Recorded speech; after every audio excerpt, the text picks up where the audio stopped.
গল্পটা মজাদার লাগছে এই জন্য বলি। নোয়াখালীতে এশার নামাজের পর একদিন মারামারি লাগছে, বুঝলেন? দুই দল মুসল্লি নোয়াখালী। একদল মুসল্লি কয় ইমাম সাহেবের নামাজ 3 রাকাত হচ্ছে, আরেক দল কয় না 4 রাকাতই হচ্ছে। হচ্ছে করছে দচ্ছে। ইমাম সাহেব চালাক, উনি মেহরাবে বসে দোয়া ইউজ করতেছে। তার চিন্তা কোন পক্ষে যাব, যে পক্ষে যাব আরেক পক্ষ খেপে আমার খানা বন্ধ করবে।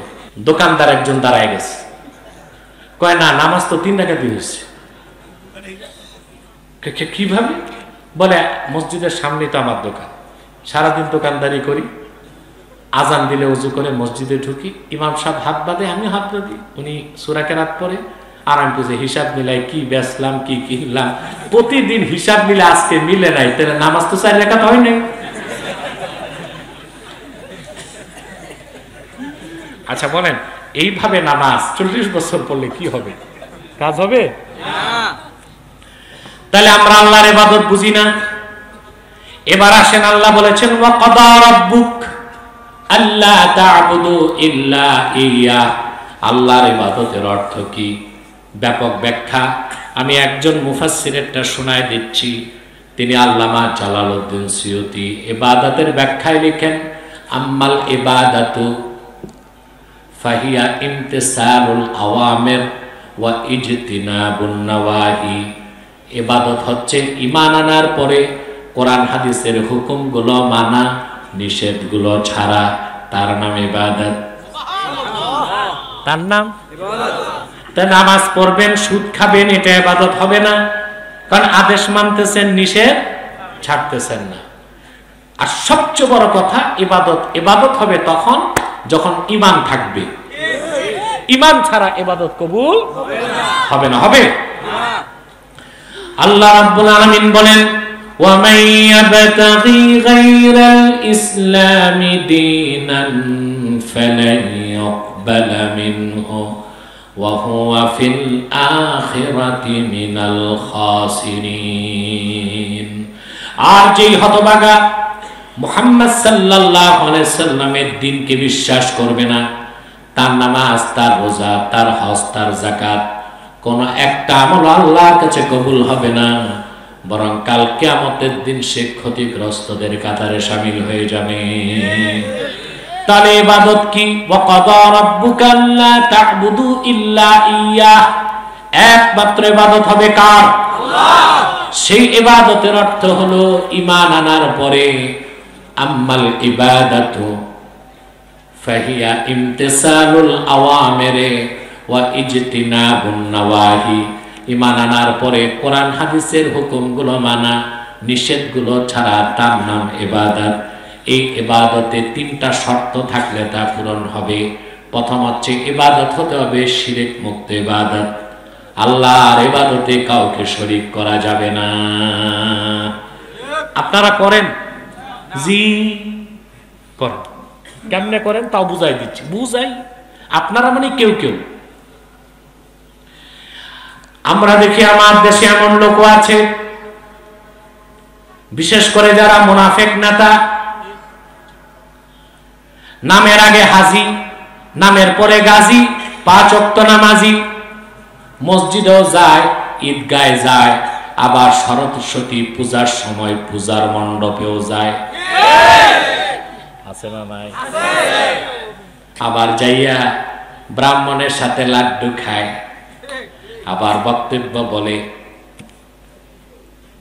মা লক্ষ্মী পেঁচার উপর ভর করে এসেছে বলে শান্তিতে সব ভরে গেছে। এই কথা যে বলল সেই কাফের, মুশরিক আর হিন্দু ব্রাহ্মণ কাফেরের মধ্যে কোনো পার্থক্য নাই। শিরক হয় নাই? এইরকম মুশরিক নামাজ পড়লে কি হবে, রোজা রাখলে কি হবে, তার ঈমান নাই। তো ইবাদত কবুলের জন্য প্রথম শর্ত হচ্ছে ঈমান লাগবে। কি লাগবে? ঈমান লাগবে। 2, ঈমানের পর আপনি যখন হুকুম মানবেন, নিষেধ ছাড়বেন, সেটা ইবাদত। ওই ইবাদতের প্রথম শর্ত শিরক মুক্ত হইতে হবে, আল্লাহর ইবাদতে কাউকে শরীক করা যাবে না। দ্বিতীয় হচ্ছে ইবাদত হতে হবে ইখলাসের সাথে। কিসের সাথে? কিসের সাথে? আল্লাহ রাব্বুল আলামিন বলেন ওয়ামা উমিরু ইল্লা লিয়া'বুদুল্লাহা মুখলিসিনা লাহুদ্দিন। ইবাদত, আল্লাহ বলেন পূর্ববর্তী সমস্ত জাতিদেরকে এটাই আদেশ করা হয়েছিল, তারা ইবাদত করবে একমাত্র আল্লাহ, আনুগত্য আল্লাহর জন্য খালেস করবে, অর্থাৎ ইখলাসের সাথে। এখানে দিন মানে তাআত। দিন মানে কি? তাআত। ইবাদত হবে কার জন্য? ইবাদত হতে হবে শিরক মুক্ত, ইবাদত হতে হবে ইখলাসের সাথে। 3 নাম্বার, আপনার ইবাদত অবশ্যই হতে হবে সুন্নাত তরিকায়। আল্লাহর আখিরি নবী নূর নবীজি মুহাম্মদ সাল্লাল্লাহু আলাইহি ওয়াসাল্লাম ১৫০০ বছর আগে যে নীতি নির্ধারণ করেছেন সেটাই সুন্নাত। প্রত্যেক ইবাদত সেই সুন্নাত তরিকায় হতে হবে। একটা কথা বলে দেই, সুন্নাত আর হাদিসের মধ্যে পার্থক্য কি? আমরা যারা হানাফি আমরা বলি আহলে সুন্নাত, আর কিছু ভাই আছে মাযহাব মানে না, ওনারা বলে আহলে হাদিস। কোন মানুষ আহলে হাদিস হতে পারে না, আহলে সুন্নাত হতে পারে। ইন্না বাইনাল হাদিসি ওয়াস সুন্নাতি ওয়াজহাল উমুমি ওয়াল খুসুস। প্রত্যেক সুন্নতি হাদিসের অন্তর্ভুক্ত, কিন্তু প্রত্যেকটা হাদিস সুন্নাত নয়। যেমন আমি একটা উদাহরণ দিচ্ছি, ইসলামের সূচনা লগ্নে আল্লাহর আখিরি নবী নূর নবীজি মুহাম্মদ সাল্লাল্লাহু আলাইহি ওয়াসাল্লাম সাহাবায়ে কেরামকে নির্দেশ করেছিলেন নামাজের রুকুর আগে, নামাজ শুরুতে, রুকুতে যাওয়ার সময়, রুকু থেকে উঠার সময়, সাজদায় যাওয়ার সময় রফউল ইয়াদাইন করতে হবে। হাদিসটা বুখারী শরীফের মধ্যে আছে। এই হাদিসটা অক্ষরে অক্ষরে আমরা বিশ্বাস করি, কিন্তু আমল করি না। আরে লামাযাবি ভাইদের কত বুঝাই, বুঝতে চায় না। সহিহ বুখারীতে আছে, কিন্তু সহিহ বুখারী পর্যন্ত যাওয়ার জন্য তো 10 বছর পড়তে হবে। কথা বলেন, কত বছর? 10 বছর পড়তে হবে না? তারপরও আপনি নিজে হাদিস বুঝবেন না, কারণ সিয়াহ সিত্তার সব হাদিস মিলালে 60,000 হাদিস হয়। কত? আর আবু হানিফার একারই মুখস্থ ছিল 50,000 হাদিস। কত? অন্যান্য ইমামদের ছিল 1 লক্ষ, কারো 2 লক্ষ, কারো 3 লক্ষ হাদিস মুখস্থ। সুবহানাল্লাহ। সারা বাংলাদেশ না, সারা উপমহাদেশ না, সারা দুনিয়া খুঁজে বুখারী শরীফের হাফেজ পাবেন, কিন্তু সিয়াহ সিত্তার হাফেজ নাই। মিশরে একজন ছিল, ওনার 65,000 হাদিস মুখস্থ ছিল, উনি জান্নাতবাসী হয়ে গেছেন। আর সারা দুনিয়া এখন সিয়াহ সিত্তার হাফেজ নাই। শুনতে শোনা যায় কয় হাফেজে বুখারী। বুখারী শরীফ হাতে নিলে বোঝা যাবে এবারত পরে সহি নাই, হাফেজ অত বহু পরের কথা। ঠিক না? আমাদের দেশে আবেগে বাঙালি, ওই যে একটা কথা আছে, হিকমতে চীন হুজুগে বাঙ্গাল। হুজুগে এগুলো আমি পছন্দ না। অনেক স্টেজে গেলে ওই বেশি ভক্তিতে আমাকে মাইকে বলে মুজাদ্দেদে জামান। তা আমি বলি আমি নিজেই তো জানলাম না আমি মুজাদ্দেদ, তুমি শুনলা কই? কথা বলে। তা আমরা যদি এভাবে মানুষকে একটু সংশোধন করে দেই, তাহলে কিন্তু মানুষগুলো অতি আবেগী হয় না। কথা বলে না।